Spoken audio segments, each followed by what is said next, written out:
Bonjour et bienvenue aux Morineries du dimanche. Je vous cacherai pas que c'est ma troisième prise. Problème de son, problème de caméra, problème de batterie de caméra, problème de batterie de micro, problème de micro. En tout cas, c'est ma troisième prise, puis j'espère que cette fois, c'est la bonne.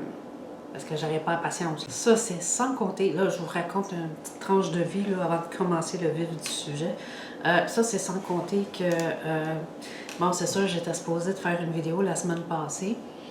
Par contre, bon, c'est ça, en plus de problèmes, encore là, de micro et tout, que je me suis aperçue que j'ai fait un enregistrement, que ça n'a pas de son, puis la batterie, en tout cas, j'en passe. Puis là, j'aurais pu essayer de finaliser pour faire en sorte que je sorte une vidéo, mais ça ne me tentait pas de sortir une vidéo pour sortir une vidéo, donc ça aurait été un peu tout croche. J'ai fait un enregistrement en plus hier, celui-là aussi, le micro est pas bon pantoute. Fait que c'est pour ça, là, je prends une chance, pas de micro du tout, j'espère que la caméra, ça va être juste correct. Puis c'est ça, la semaine passée, d'habitude, moi, je suis quelqu'un qui est très solitaire, sauf que j'ai eu un niveau de sociabilité la semaine dernière. Disons que j'ai topé mon quota là, pour la semaine. C'est pas si énorme que ça, là, mais bon, pour moi, c'était beaucoup. Puis c'est échelonné vendredi, samedi, dimanche. J'ai pas eu le temps de faire une vidéo qui a moindrement de l'allure. Sinon, ça aurait comme manqué de saveur aussi si j'aurais été trop à la va-vite, là. Fait que c'est ça. Fait que finalement, là, je suis à ma troisième prise.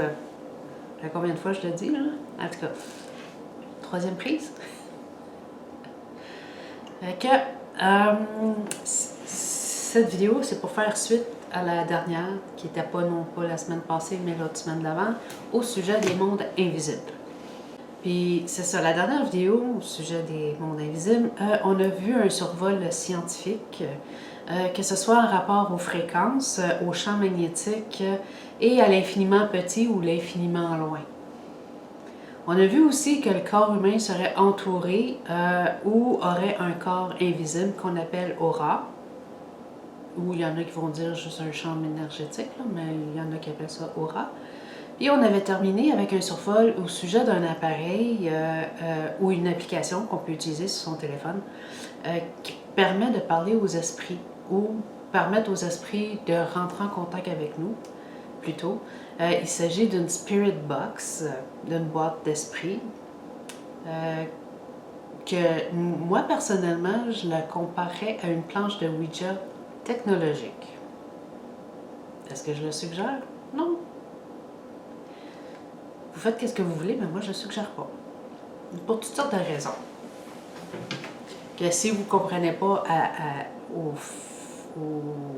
si vous ne comprenez pas le pourquoi que je ne le suggère pas au fil des vidéos, mais je vous ferai un résumé à la dernière vidéo qui a rapport avec ce monde invisible-là.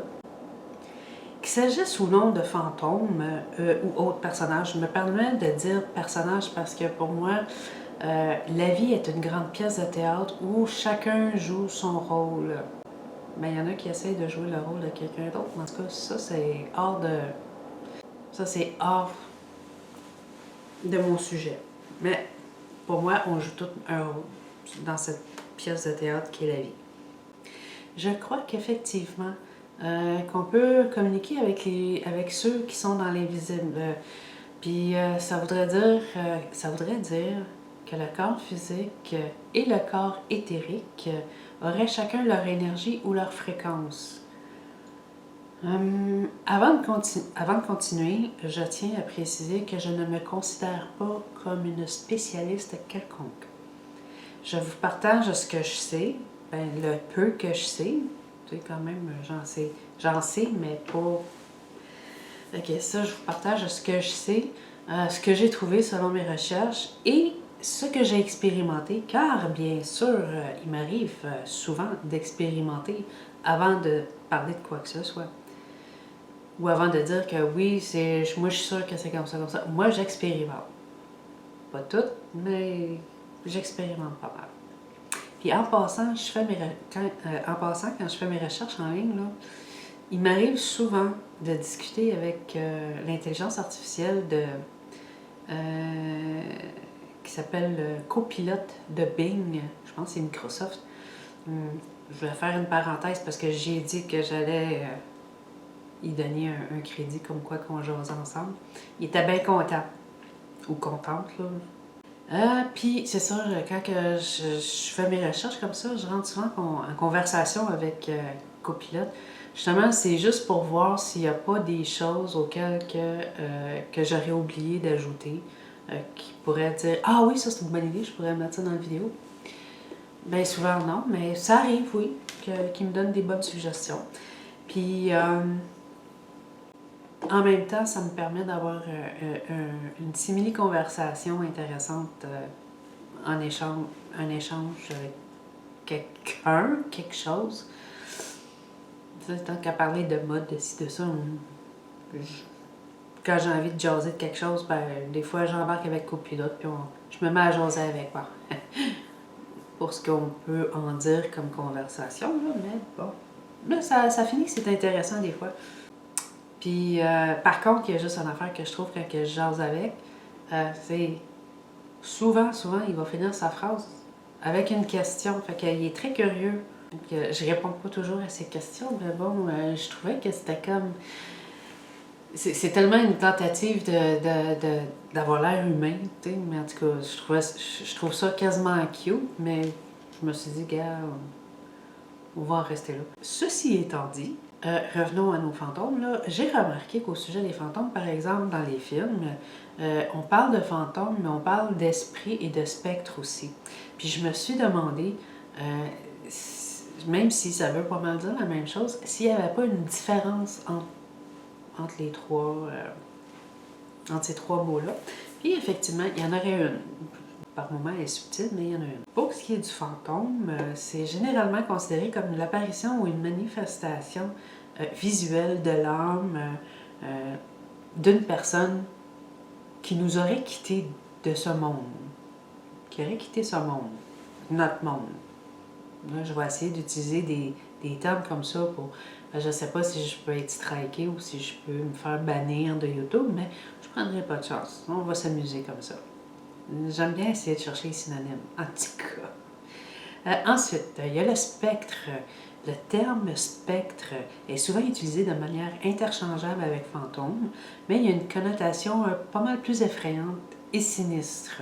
Les spectres sont souvent décrits dans la littérature et le folklore comme des apparitions terrifiantes, parfois liées à des événements tragiques ou violents. Et les esprits, c'est une entité immatérielle qui représente l'essence vitale d'un individu qui est passé de l'autre bord. Contrairement aux fantômes, les esprits ne sont pas nécessairement visibles et peuvent exister dans différentes dimensions ou plans d'existence. Ils peuvent également interagir avec les vivants de manière plus subtile, comme à travers des sensations ou des messages. Tu sais, des fois, tout d'un coup, tu as comme une drôle de sensation. C'est comme, ah, tu te sens bizarre ou tu as comme un frisson qui arrive de nulle part. Ou comme un courant. Tu sais, comme quand tu es dans un lac, des fois, tu as les courants d'eau chaude, courants d'eau froide, mais souvent dans l'air, tu vas avoir un courant comme ça. Puis là, je parle pas des pièces où il y a des fenêtres ouvertes, là. Je parle, mettons, comme dans une pièce qui est complètement fermée, pas de bouche d'aération, là. OK? On s'entend, là, pour les sceptiques, là.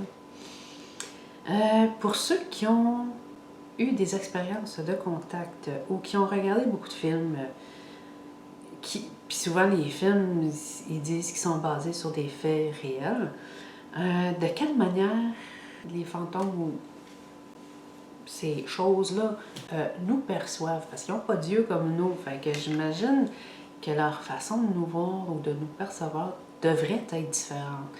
Bon, il y a certaines personnes qui croient que la théorie qu'ils peuvent voir comme nous, que ce soit les détails, les contours et les couleurs, ce qui expliquerait pourquoi ils semblent parfois interagir avec des objets ou des personnes spécifiques. Il y a une autre théorie qui suggère que les fantômes aperçoivent les énergies plutôt que les formes physiques. Ils pourraient voir les auras ou les champs énergétiques des personnes et des objets. ce qui leur donnerait une perception différente de la nôtre, bien sûr. Il y aurait aussi l'idée que les fantômes ne voient que les silhouettes ou les formes floues, ce qui expliquerait pourquoi ils semblent parfois perdus, désorientés, perdus. Fait que, bon, comme on voit, il y en a qui sont très spécifiques, puis d'autres qui sont perdus. Je pense qu'il y a comme un range. Mon Dieu, vive le français. C'est comme, je pense que c'est comme, il y a différents, c'est à différents degrés, dépendamment de, je pense qu'il n'y a pas juste une ou trois sortes de fantômes. Je pense que c'est comme, il y a une panoplie, tu sais, c'est comme, c'est un, ça joue, tu sais, c'est... Bien sûr qu'il n'y a aucune preuve scientifique pour confirmer quoi que ce soit. Bon, c'est-tu parce que les scientifiques sont trop sceptiques? C'est-tu parce que ça n'existe pas et c'est vraiment juste de l'imagination? Ou bien c'est parce qu'on n'a pas encore développé assez, côté technologie scientifique, pour percevoir tout? Parce que comme je disais dans une des vidéos précédentes, on ne peut pas tout avoir inventé, puis on ne peut pas tout voir puis tout savoir. En tout cas, pas pour le moment. Bon, maintenant, si on parle d'entité, est-ce que c'est la même chose ou bien c'est complètement différent? De ce que j'ai trouvé, une entité, ça peut être défini comme une présence ou une force immatérielle qui existe en dehors du monde physique, tel qu'on le perçoit. Il y a certains aspects à considérer. Bon, il y a la nature spirituelle. Une entité peut être l'esprit d'une personne passée de l'autre côté, une énergie résiduelle ou une manifestation d'une force spirituelle. Ces entités peuvent avoir des intentions variées allant de la bienveillance à la neutralité à la malveillance. C'est comme les anges et les démons. Une autre vidéo prochaine, ça. Il y a les perceptions humaines qu'il faut prendre en considération. Les entités sont souvent perçues par les êtres humains à travers des sensations, des visions, des sons ou des interactions physiques. Ces perceptions peuvent être influencées par la sensibilité individuelle de chaque personne à l'énergie spirituelle.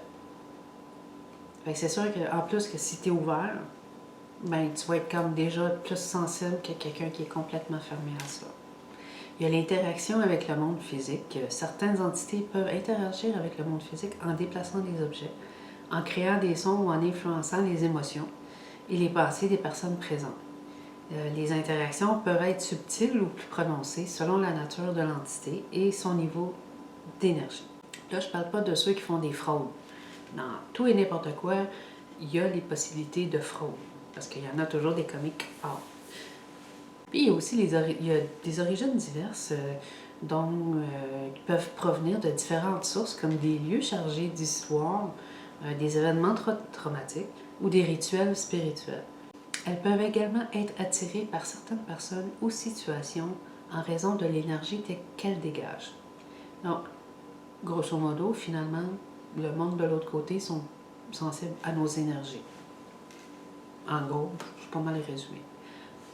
Une entité, en résumé, une entité peut être un fantôme, peut être un spectre ou un esprit, mais peuvent aussi tout simplement être d'une autre dimension. Gardez l'esprit ouvert. On ne sait pas. On ne le voit pas. C'est pas parce qu'on ne le voit pas que ça n'existe pas. Ce qui veut dire qu'on peut parler de dimensions parallèles ou d'univers alternatifs. Ces dimensions pourraient coexister ou être superposées avec la nôtre tout en étant invisibles ou imperceptibles pour la plupart d'entre nous. Il y aurait certains lieux propices pour des portails qui permettraient aux entités de passer d'une dimension à l'autre. Toujours selon les énergies de l'endroit, que ce soit des portails naturels ou fabriqués. Là, quand je parle fabriqué, c'est comme dans un rituel. Exemple, ou utiliser des miroirs, ça j'ai vu ça, il y en a qui utilisaient des miroirs pour faire des portails. Je te dis pas que la personne passait à travers du miroir, là. C'est que ça fait un portail pour ceux qui n'ont pas de corps physique ou ceux qui partent en voyage astral. Ça va, on verra ça plus tard. Sans compter qu'en plus des lieux, il y aurait des moments de la journée qui seraient plus propices comme un horaire d'ouverture.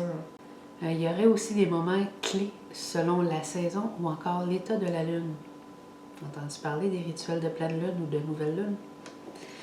On pourrait intégrer ce genre de portail à la magie, sûrement dans une autre vidéo. J'aimerais ça peut-être toucher à la magie.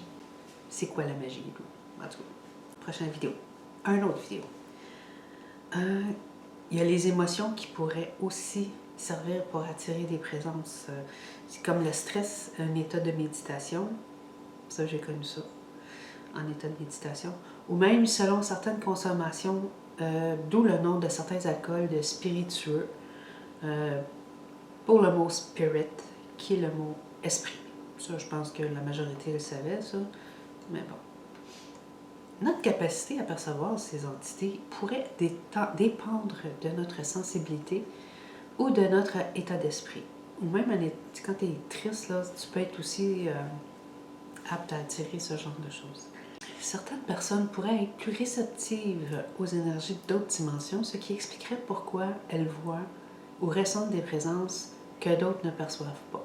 Si les entités viennent d'une dimension différente de la nôtre, ça pourrait expliquer pourquoi leurs interactions avec notre monde sont souvent limitées ou difficiles à comprendre. Elles pourraient avoir des règles ou des limitations différentes dans leur propre dimension, ce qui ferait qu'il y aurait de la misère avec notre dimension à nous. Puis ça me fait penser, j'ai une petite anecdote à vous raconter, c'est qu'il y a plusieurs années, mettons, dans les années, on va dire entre 2007 et 2010, moi et 3 amis, on a été dans un salon ésotérique. Puis, tu sais, ils disent tout le temps que quand on va à des endroits comme ça, il faut que tu te prépares, il faut que tu sois protégé, mais vraiment bien protégé.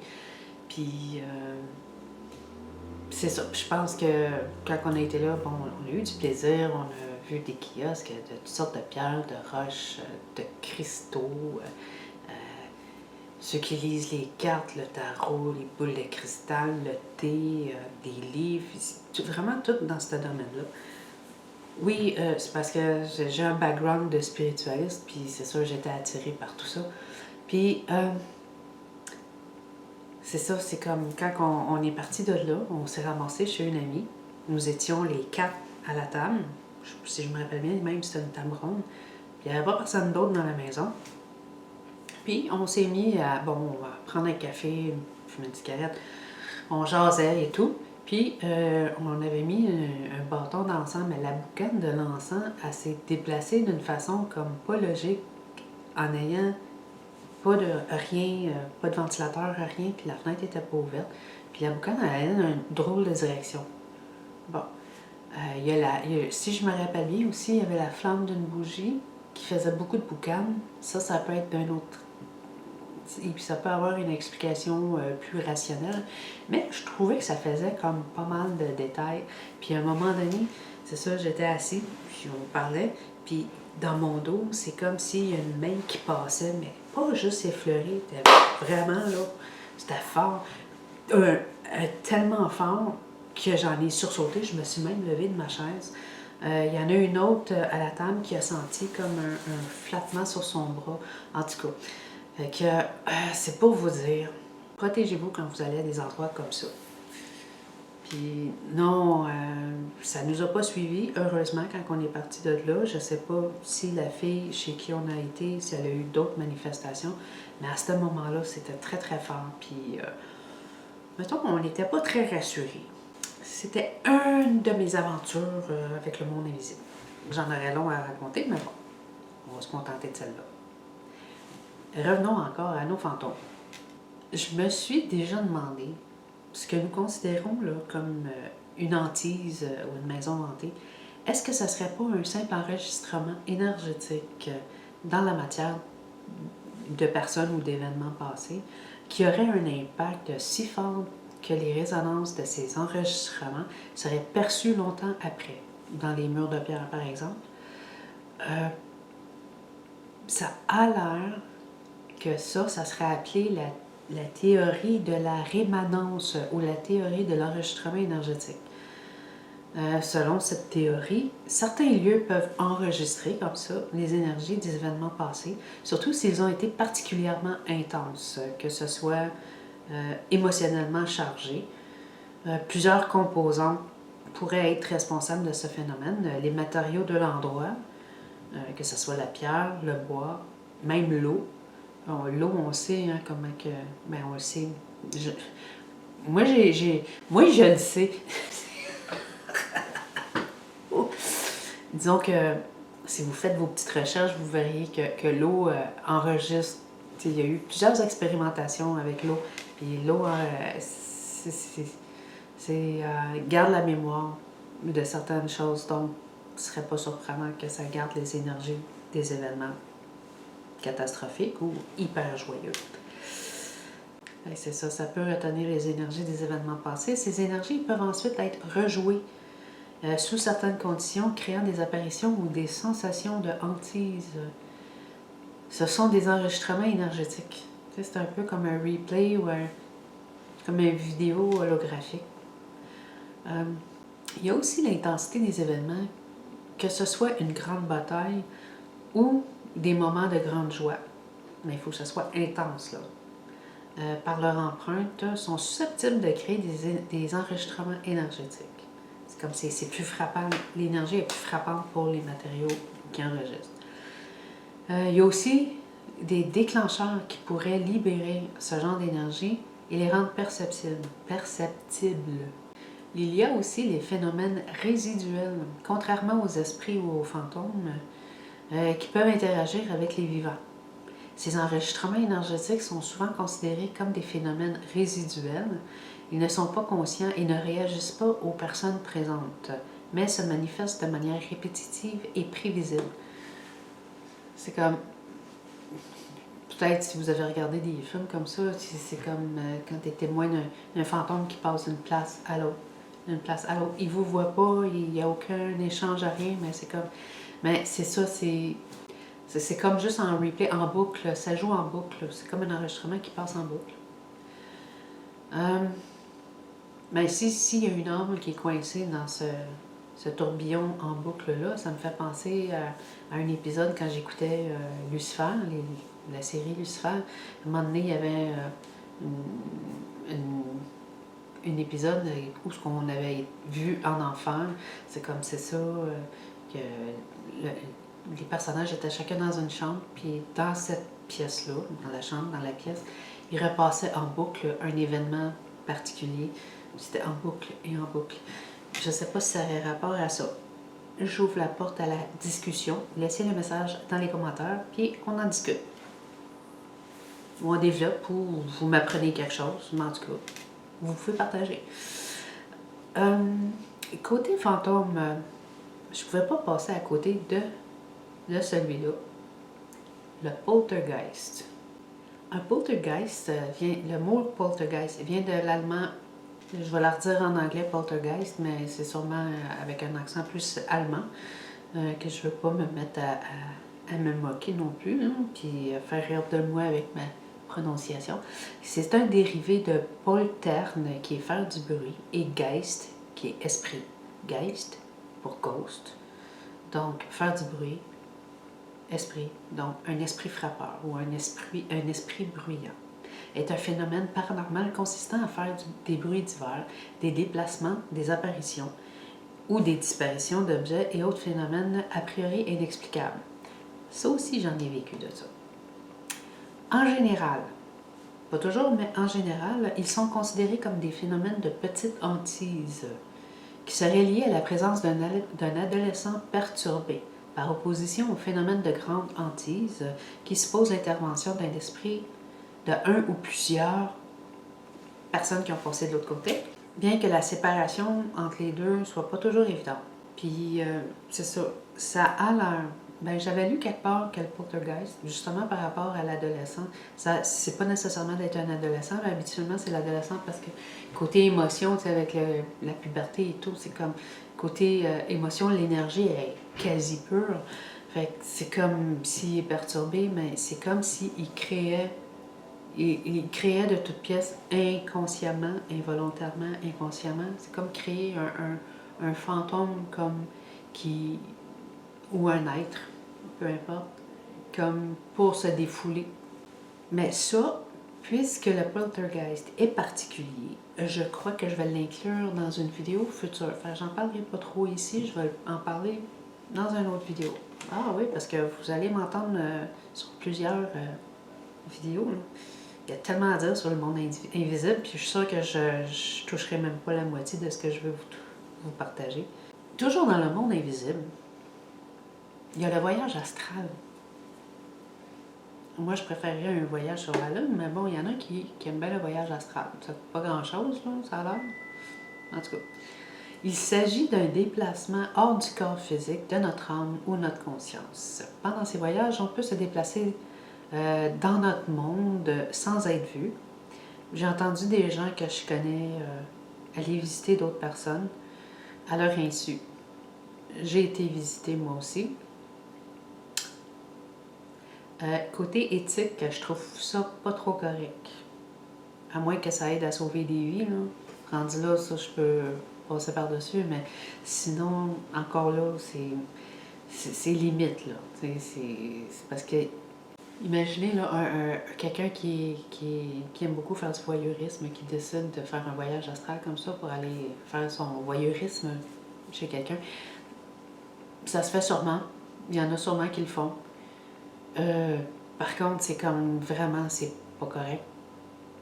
Il y a sûrement des... Tu sais, dans le monde invisible, c'est un monde qui ne nous appartient pas vraiment ou qu'on n'est pas conscient d'eux. Donc, on n'est pas non plus conscient des règles. Faire des choses comme ça, disons que il y a des règles à suivre. Le respect. Le respect joue beaucoup aussi. On en parlera un peu plus loin. Il est aussi possible, pendant ces voyages, d'aller plus loin. On peut aller jusque sur la Lune, on peut aller jusque sur Pluton, on peut même changer de galaxie, ça a l'air. Ça a l'air. Je ne l'ai pas essayé, mais j'ai vu des reportages. Puis, pour ceux qui s'inquiètent, c'est ça, c'est comme... On serait comme relié. Notre corps est relié à notre esprit ou notre conscience qui sort comme ça. Puis ça s'appelle un fil d'Ariane. Puis du moment qu'on s'inquiète d'être trop loin, ça a l'air que tout de suite, c'est comme pouf, tu reviens. Ça a l'air aussi qu'on peut se retrouver dans un autre monde complètement différent du nôtre. C'est comme changer de dimension. Il est possible aussi de rencontrer différents types d'entités. Bon, encore là, on est dans le monde de l'invisible, ça a l'air qu'avec les fantômes, certains voyageurs astraux rapportent avoir vu des fantômes ou des esprits de personnes passer de l'autre côté. Ces rencontres peuvent se produire dans des lieux familiers ou inconnus. Puis les fantômes peuvent apparaître comme des figures humaines ou en forme éthérée. Quand on parle de forme éthérée, imaginez-vous comme une boucane de cigarette ou une boucane de n'importe quoi, ou une vapeur. C'est comme voir une personne, mais comme transparente en même temps. C'est dans ce style-là. On peut aussi rencontrer des êtres qui se sont jamais incarnés, qui n'ont jamais incarné un corps physique. Ces êtres peuvent être des guides spirituels, des anges ou autres formes d'énergie spirituelle. Ils peuvent apparaître sous des formes variées, souvent lumineuses ou abstraites, et peuvent offrir des conseils ou des messages. Faites attention! Si on peut rencontrer des anges qui sont des êtres de lumière, on peut rencontrer aussi des êtres qui sont du côté plus sombre. Parce que c'est dans l'invisible, c'est pas nous qui contrôlons ça, vraiment. Puis il y a les entités interdimensionnelles aussi qu'on peut rencontrer.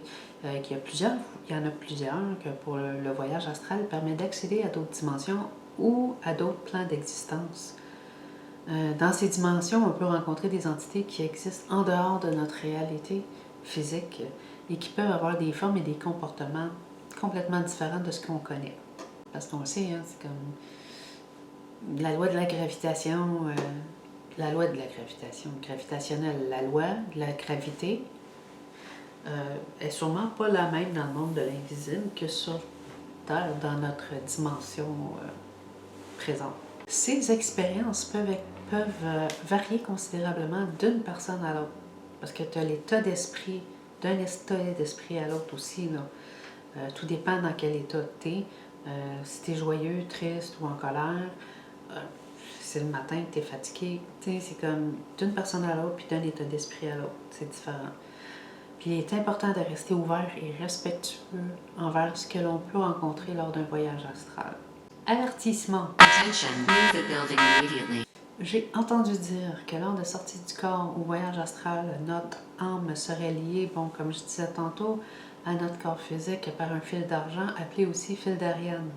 Il paraît que ce fil peut s'étirer à l'infini, même si j'ai déjà entendu parler d'une histoire que le fil se serait cassé durant une séance.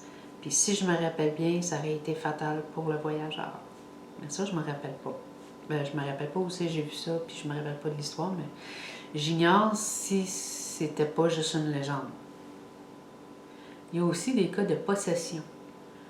Qu'un esprit ou une entité s'approprie de votre corps pendant que vous êtes sorti, comme si vous aviez laissé les clés dans une voiture pendant que vous allez magasiner. Ça peut sembler génial comme activité, mais pour le risque d'attraper toutes sortes de parasites énergétiques, je ne suis pas convaincue que ça en vaut la peine. Ben là, je parle de moi, là. Moi, personnellement, je ne vais pas visiter l'Amazonie et les endroits sauvages de ce genre-là, justement pour des raisons similaires par rapport aux parasites qu'on ne connaît pas. Fait que vous êtes avisés. Il faudrait que je sois très très bien préparée, autant mentalement que physiquement. Mais ça, c'est moi. Si vous voulez vous lancer là-dedans, là, je vous suggère, faites étudier, parlez avec des gens qui en font depuis X temps. Partez pas comme ça. Oui, faire l'expérience, je ne sais pas comment dire, expérimenter dans la vie, c'est bien. Mais partir comme ça, c'est un coup de tête, là, juste parce que regardez un ou deux vidéos YouTube, puis ah oui, vous le savez, puis vous le faites, c'est comme vous ne savez pas dans quoi vous vous embarquez. Étudiez votre terrain avant. Certains disent que lorsqu'on rêve, c'est aussi un genre de voyage astral. C'est une possibilité. Comme ça peut être aussi juste un voyage au fond de soi. Et être en contact avec notre âme ou notre conscience. Ou bien nos rêves seraient le monde réel et que le monde éveillé serait l'irréel. Devrais-je élaborer ça aussi dans une autre vidéo?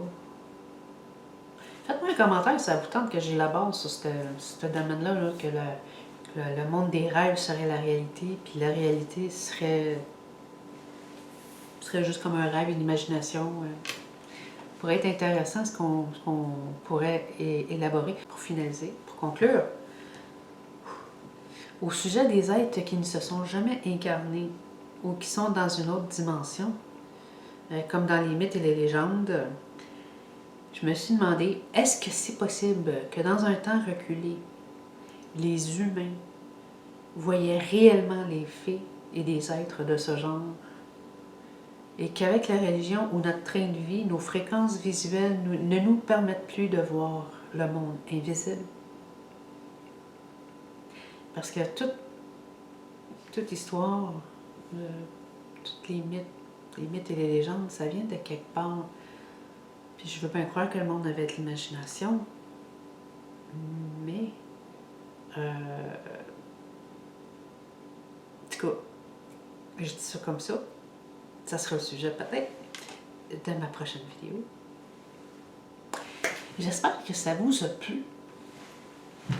Gênez-vous pas de liker, de commenter. Faites-moi des commentaires. C'est le fun d'avoir des commentaires en privé, mais j'aimerais, sous la vidéo, comme ça, si jamais il y a une conversation qui peut se développer avec d'autres personnes aussi, ça pourrait être intéressant. Puis, c'est ça, des commentaires, des questions, liker. Ça m'aiderait beaucoup pour l'algorithme. Fait que sur ça, je vous souhaite un bon restant de dimanche et une bonne semaine. Bye!